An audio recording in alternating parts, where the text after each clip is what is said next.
আসসালামু আলাইকুম। সবাই কেমন আছেন? আজকের বাস্তব কাহিনীটি পাঠিয়েছে ঢাকা থেকে সানজানা আপু। আপনাদের সাথে কণ্ঠে আছি আমি ফারজানা মনি। ২০২০ সালের দিকে প্রথম দেখা হয়েছিল সানজানা আর ইমনের। সেই দেখা ছিল হঠাৎ, একেবারে অপ্রত্যাশিত। কিন্তু সেই এক দেখা থেকেই যেন ইমন বদলে গেল। প্রথম দেখাতেই সে সানজানাকে পছন্দ করে ফেলেছিল। পছন্দ নয়, ভালোবাসা। এমন ভালোবাসা যা তাকে পাগলের মতো করে তুলেছিল। প্রায় ২ মাস ধরে ইমন সানজানার পিছু পিছু ঘুরেছে, নানাভাবে নিজের ভালোবাসা বোঝানোর চেষ্টা করেছে। তার সেই পাগলামি, সেই যত্ন আর ভালোবাসা ধীরে ধীরে সানজানার মন নরম করে তোলে। তবে সানজানা শুরুতে রাজি ছিল না, কারণ তার পরিবার প্রেম ভালোবাসার সম্পর্ক একদমই পছন্দ করত না। কিন্তু সময়ের সাথে সাথে ইমনের প্রতি তার দুর্বলতা বাড়তে থাকে। ৩ মাস পার হওয়ার পর সানজানা অবশেষে সিদ্ধান্ত নেয় সে ইমনকে নিজেই প্রপোজ করবে। কিন্তু ঠিক তখনই ঘটে যায় তার জীবনের সবচেয়ে বড় ভুল। সে তাদের সম্পর্কের কথা নিজের এক কাজিনকে বলে ফেলে। সানজানা ভেবেছিল কাজিন তাকে বুঝবে, কিন্তু সে উল্টো সব কথা পরিবারের কাছে বলে দেয়।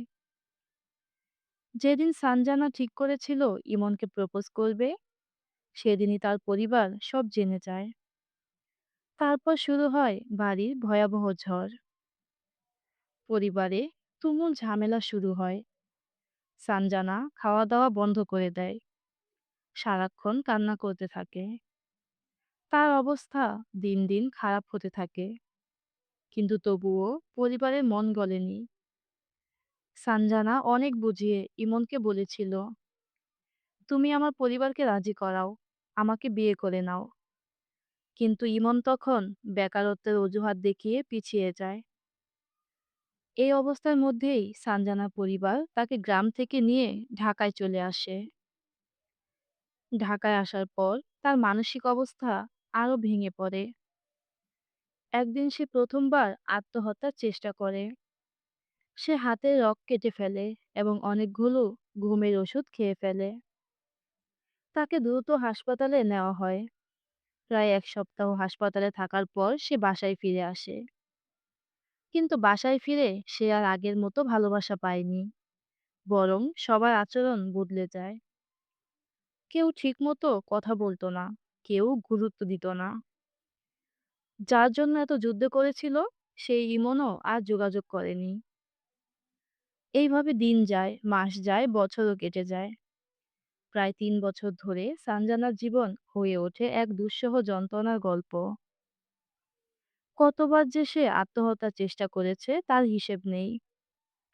কখনো গলায় দড়ি দিতে চেয়েছে, কখনো হাত কেটেছে, কখনো ঘুমের ওষুধ খেয়েছে। প্রতিটা রাত তার কাছে ছিল কান্নার রাত। এমন একটা রাতও যায়নি যেদিন সে কাঁদেনি। এই ৩ বছরে ইমন কয়েকবার যোগাযোগ করার চেষ্টা করেছিল, কিন্তু পরিবারের কড়া নজরদারির কারণে সেটা সম্ভব হয়নি। তারপর একদিন সানজানা শুনল ইমন বিয়ে করে ফেলেছে। ৩ মাস আগে বিয়ে হয়েছে, কিন্তু সে খবর পেয়েছে ৩ মাস পরে। সেই মুহূর্তে তার মনে শুধু একটা প্রশ্নই ঘুরছিল, কার জন্য এত যুদ্ধ করলাম। সে যেন ভেতর থেকে পুরো ভেঙে পড়েছিল, আবার আত্মহত্যার চেষ্টা করেছিল। কিন্তু এবার তার মা তাকে সারাক্ষণ নজরে রাখতেন। হয়তো মা তখন আবারও বুঝতে শুরু করেছিলেন মেয়ের কষ্টটা। সময় যেতে থাকে, সানজানার জন্য অনেক বিয়ের প্রস্তাব আসতে থাকে, কিন্তু কোনোভাবে বিয়ে ঠিক হচ্ছিল না।